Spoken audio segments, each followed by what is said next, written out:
Home inspections. Do we really need them? And what are the different types of home inspections? We're going to talk about that in today's YouTube video, so don't go away.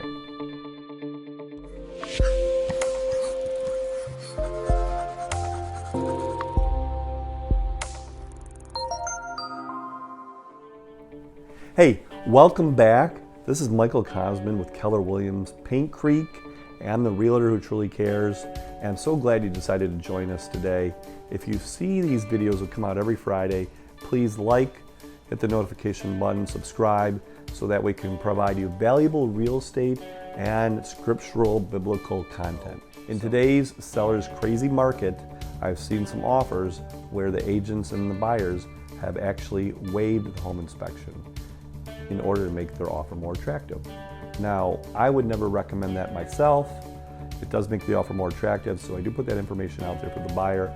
However, I always recommend that you have a home inspection because, quite frankly, for a couple $100, it's good insurance and peace of mind knowing that you could know everything about the home and avoid thousands of dollars potentially down the road. A standard home inspection, which for either a condo or a house and a modular home, there's slightly different types of home inspections in those types of structures, but for the most part you're inspecting the roof, with the house, the structural, the foundation, basement. In Michigan we have a lot of basements and crawl spaces and even slabs, but and the mechanicals, the hot water heater, the furnace, the AC, and the appliances. And then on the exterior, the home inspector will go through and inspect the walkway and the driveway and also the garage and the exterior outbuildings. So that's your typical standard home inspection that can take anywhere from maybe as short as 1 hour up to 4 hours, depending on how large the home and the property is. And the costs generally are, the larger the home, the more the home inspection. And joining that is also a radon test inspection, which measures the radioactive gases that emanate from the ground from uranium, which in the radioactive gases can be a cancer-causing gas. It's the number 2 killer in lung cancer. So it pays just to spend a little bit of money to do a radon test for your conjointly with your home inspection. And I've seen this.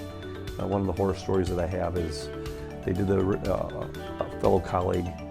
They did the home inspection, and the buyers purchased the home, even going forward with the fact that there might have been some mold, and then it ended up just being a nightmare. So some of the things that home inspections come up on are things like mold, like I mentioned. So usually mold where there's over appearance or excess of water which sits, you might see appearance of mold in the attic or in the basement area or in the walls or whatever. A mold inspection is another inspection on top of that once you do further due diligence to check and see if that's necessary. And we'll be talking more about mold inspection down the road and what entails in that, what's the cost of that. The pest inspection is another one where I've seen homes where there's either critters or insects or anything that's not wanted in the home. It makes its way somehow into the walls and or into the attic, somewhere where it's done damage to the house or just sets up shop. So a pest inspection. Another inspection, depending on the type of home, is usually you have a pool. There's specialized pool inspectors that will inspect, make sure the pool is operating properly and functioning properly and it's maintained, because pools can be a lot of money as well. Take it from me, I've owned a pool and it's not cheap. So maybe a structural deficiency or something looks like it's out, you can hire a structural engineer. So your heating and cooling system, you have a special HVAC person that you can do a deeper dive on the HVAC system, a septic. So we'll talk about more of these other specialized inspections, but the overall buyer side standard inspection is during escrow after you've already had your offer accepted. So that's on the buyer side. So most people don't realize there's also a sell side inspection. And that's what I usually recommend as a pre-listing inspection. So if you're the seller and you want to get the maximum dollar for your home and you want to know what's going on in your home. A lot of people don't ever go up in their attic, or they're just unaware of everything that goes on into the maintenance of a home. They have a good idea, but they don't have a 100% idea.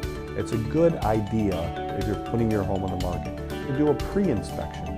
There's different levels of pre-inspections. You can do a full-blown or maybe just a 10-point home inspection, pre-inspection.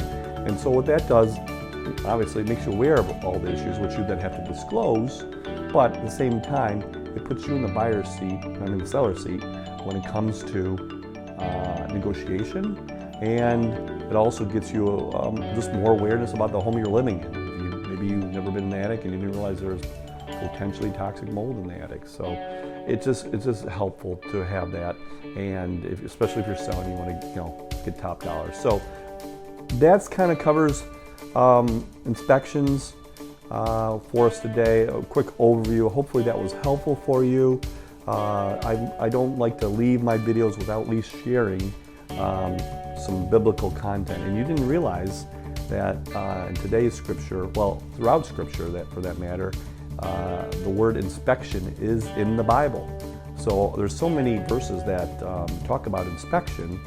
Usually it's internal inspection, but there's one that I thought was interesting, and it comes in Proverbs 31. And so I read a proverb a day. There's 31 proverbs, 31 days in the month typically, and Proverbs 31 is usually a proverb of a virtuous woman.